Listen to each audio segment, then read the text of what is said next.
Hello everyone, welcome to class number 21 of the chapter Java Programming. So आज की class में हम कुछ Java प्रोग्राम्स प्रैक्टिस करेंगे, कुछ basic simple Java programs practice करेंगे। तो आज के क्लास का हमारा फर्स्ट प्रैक्टिस का क्वेश्चन है write a program in Java to find the sum of two numbers. So यहाँ पे हमें क्वेश्चन दिया है कि हमें एक सिंपल Java प्रोग्राम लिखना है दो नंबर्स के सम फाइंड करने के लिए। तो उसके लिए अगर आपको सिंपल जावा प्रोग्राम लिखना हो तो उसके लिए सिंपल जावा प्रोग्राम हम कैसे लिख सकते हैं। तो जैसे कि कोई भी जावा प्रोग्राम को हम शुरू कहां से करते हैं, कोई भी जावा प्रोग्राम को हम शुरू करते हैं क्लास से। तो यहाँ पे भी हम क्या करेंगे, जावा प्रोग्राम को शुरू कहां से करेंगे, जावा प्रोग्राम को हम शुरू करेंगे क्लास से। तो और मैं यहाँ पे क्लास का नेम क्या प्रोवाइड कर रहा हूँ, सम। तो क्लास का नेम प्रोवाइड करने के बाद उसके बाद हम क्या करेंगे, क्लास के अंदर क्या लेंगे, मेन फंक्शन लेंगे। तो मेन फंक्शन हमारा क्या होता है, मेन फंक्शन होता है public static void main, public static void main string args, public static void main string args। फिर मेन फंक्शन को ओपन करेंगे। मेन फंक्शन को ओपन करने के बाद हमें यहाँ पे कितना वेरिएबल्स चाहिए, हमें क्या करना है, दो नंबर्स का सम करके और एक वेरिएबल में स्टोर करना है। सो यहाँ पे दो वेरिएबल लेंगे n1 एंड n2, इनका सम करके स्टोर करके रखेंगे और एक वेरिएबल s में। सो सपोज मैं n1 का वैल्यू ले रहा हूँ यहाँ पे 24, n2 का वैल्यू मैं यहाँ पे ले रहा हूँ 36। सो उनका अगर सम करके स्टोर करेंगे और एक वेरिएबल s में, तो कैसे करेंगे, s equals to n1 plus n2, s equals to what, s equals to n1 plus n2। तो s equals to n1 plus n2 करेंगे तो वो किस में स्टोर होगा, s equals to n1 plus n2 करेंगे तो वो स्टोर होगा s वेरिएबल में। उसके बाद अगर उसको आउटपुट के हिसाब से प्रिंट करें s का वैल्यू, तो कैसे प्रिंट कर सकते हैं, लास्ट क्लास में हमने डिस्कस किया था by using system dot out dot println. So system dot out dot println sum equals to, last class में हमने ये भी डिस्कस किया था कि अगर कनकेटिनेटेड स्ट्रिंग वैल्यू को हम कैसे आउटपुट के हिसाब से दिखाएं, मतलब कोई भी स्ट्रिंग वैल्यू को स्ट्रिंग वैल्यू के साथ या फिर स्ट्रिंग वैल्यू को यहाँ पे कोई भी वेरिएबल के साथ कनकेटिनेट करके उसको सिंगल वैल्यू के हिसाब से कैसे आउटपुट के हिसाब से डिस्प्ले कर सकते हैं, उसके बारे में भी लास्ट क्लास में हमने डिस्कस किया था। तो सम का वैल्यू किस में स्टोर है, एस में, तो यहाँ पे आउटपुट दिखाएंगे ऐसे। उसके बाद मेन फंक्शन का काम खत्म, मेन फंक्शन को यहाँ पे क्लोज करेंगे। ये टोटल एक क्या है, ये टोटल एक ब्लॉक है जिसके अंदर ये सब एक एक क्या है, ये सब एक एक स्टेटमेंट्स हैं। ओके, उसके बाद हम यहाँ पे क्या करेंगे, क्लास को क्लोज करेंगे। तो अगर इस पर्टिकुलर प्रोग्राम को लिख के एग्जीक्यूट करें तो आउटपुट हमारा क्या आएगा, आउटपुट आएगा जो हमने system dot out dot println के अंदर लिखा है। क्या लिखा है हमने, डबल कोट के अंदर जो लिखा है वो डायरेक्टली दिखाता है सम इक्वल्स टू, और बाहर जो लिखा है हमने वो वेरिएबल अगर है तो उसका वैल्यू वो हमें प्रिंट करता है। तो वैल्यू क्या होगा इसका, 24 plus 36 60। So the output will be sum equals to 60। तो अगर हम एक सिंपल प्रोग्राम लिखें, सिंपल जावा प्रोग्राम लिखें तो नंबर्स को सम करके उसका आउटपुट फाइंड करने का, तो कैसे लिख सकते हैं पता चला। तो ये तो हमने नॉर्मली लिखा। तो अगर हमें इसको प्रैक्टिकली करके देखना हो और अगर इसको प्रैक्टिकली हम लिखेंगे तो क्या वही सेम आउटपुट वो हमें जनरेट करेगा। तो चलिए इसको हम क्या करते हैं, प्रैक्टिकली प्रोग्राम को लिख के रन करके देखते हैं। ओके ओके, जैसे कि कोई भी जावा प्रोग्राम हम शुरू करते हैं क्लास से। तो मैंने यहाँ पे क्लास लिया है क्लास, एंड क्लास नेम मैंने लिया है यहाँ पे सम। उसके अंदर फिर क्या लेंगे हम, उसके अंदर हम लेंगे यहाँ पे main function public static void main string args।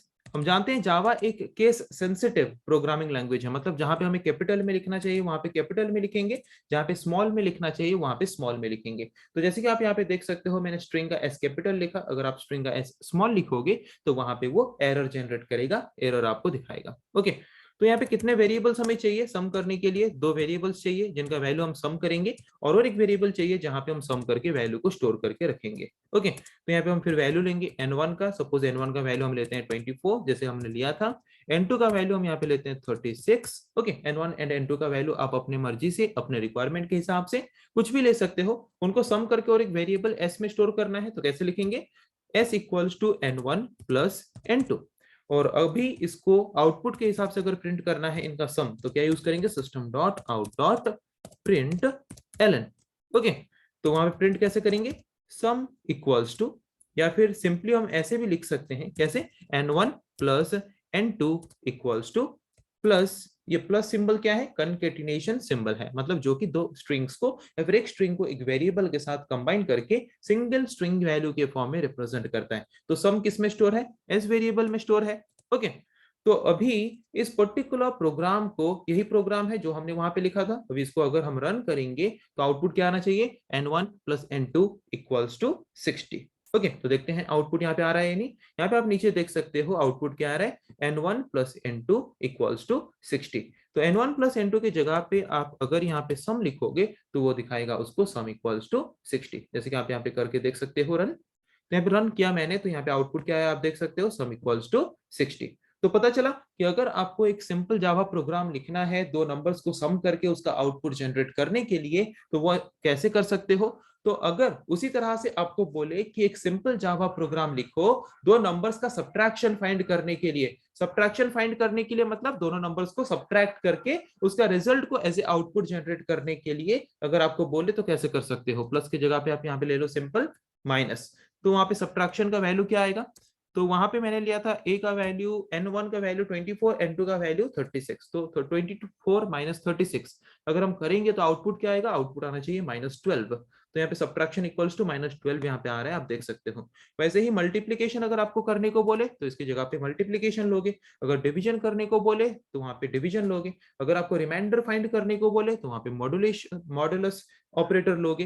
तो उस तरह से आप क्या कर सकते हो, जैसे हमने यहाँ पे सम एंड सब्ट्रैक्शन फाइंड किया उसी तरह से आप मल्टीप्लिकेशन डिवीजन भी फाइंड कर सकते हो। सो पता चला कि अगर आपको एक सिंपल जावा प्रोग्राम लिखने को बोले दो नंबर्स के सम को फाइंड करने के लिए, तो वो पर्टिकुलर प्रोग्राम आप कैसे लिख सकते हो। ओके, तो वही सेम प्रोग्राम हमने यहाँ पे लिखा था, वही सेम प्रोग्राम को हमने वहां पे भी लिखा, और उसी तरह से हमारा सेम टाइप ऑफ आउटपुट यहाँ पे क्या हुआ, उसी तरह से सेम टाइप ऑफ आउटपुट हमारा यहाँ पे जनरेट हो गया है। ओके, तो यहाँ पे यही सेम प्रोग्राम है जो कि आप अभी स्क्रीन में देख पा रहे हो। यही प्रोग्राम हमने वहां पे लिखा था क्लास सम, उसके अंदर मेन फंक्शन के अंदर तीन variable n1 n2 and s, n1 and n2 का वैल्यू हमने लिया था उसको सम करके s में स्टोर किया था, फिर system dot out dot println statement को यूज करके हमने वहां पे प्रिंट किया था कि sum equals to 60। So output हमारा क्या आएगा वहां पे, आउटपुट हमारा वहां पे आएगा सम इक्वल्स टू 60।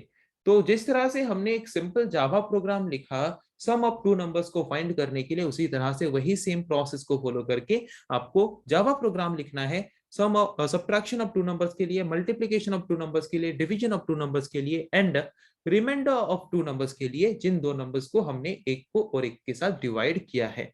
तो जैसे कि अगर आप सम करना है तो s इक्वल्स टू वहां पे हमने n1 प्लस n2 लिया था, सब्ट्रैक्शन अगर करना है तो s equals to n1 minus n2 लोगे, मल्टीप्लिकेशन करना है तो s equals to n1 into n2 लोगे, डिवीजन अगर करना है तो वहां पे लोगे s equals to n1 divided by n2, और अगर रिमाइंडर फाइंड करना है तो वहां पे लोगे s equals to n1 mod n2।